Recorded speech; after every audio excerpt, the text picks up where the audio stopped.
नमस्कार, आप देख रहे हैं हमारा विशेष कार्यक्रम म्यूचुअल फंड के फंडे। मैं हूं Pankaj Mathpal, certified financial planner.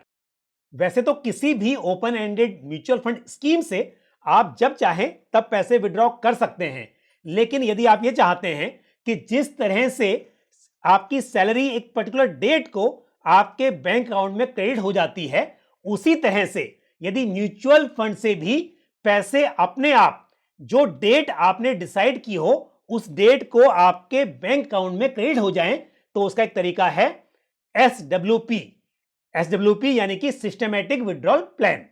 SWP cash flow manage करने का एक तरीका हो सकता है। एक्चुअली देखा जाए तो एसडब्ल्यूपी एसआईपी का एक तरह से उल्टा है।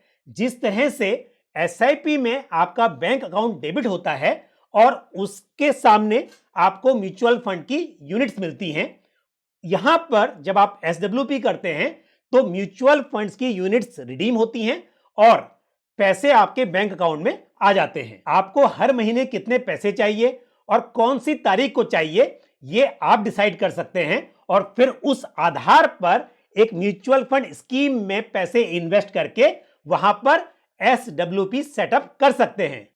आपने जिस म्यूचुअल फंड स्कीम में अपने पैसे इन्वेस्ट किए हैं और जहां पर एसडब्ल्यूपी शुरू की है, वहां से क्योंकि आपको रेगुलर पैसे मिलने हैं तो आपके अकाउंट से, आपके फोलियो से कुछ यूनिट्स रिडीम होती रहेंगी, लेकिन बाकी जो यूनिट्स होंगी समय के साथ उनकी वैल्यू बढ़ने की संभावना रहेगी।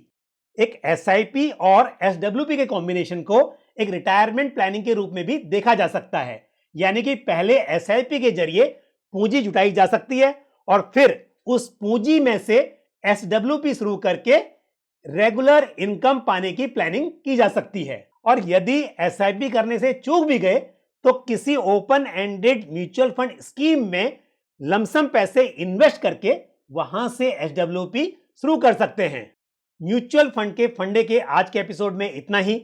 अगले एपिसोड में आपसे फिर मुलाकात होगी और फिर हम बात करेंगे म्यूचुअल फंड से जुड़े हुए किसी और महत्वपूर्ण टॉपिक पर। धन्यवाद। An investor education and awareness initiative of Aditya Birla Sun Life Mutual Fund। Mutual fund निवेश बाजार जोखिमों के अधीन है। योजना से संबंधित सभी दस्तावेजों को ध्यान से पढ़ें।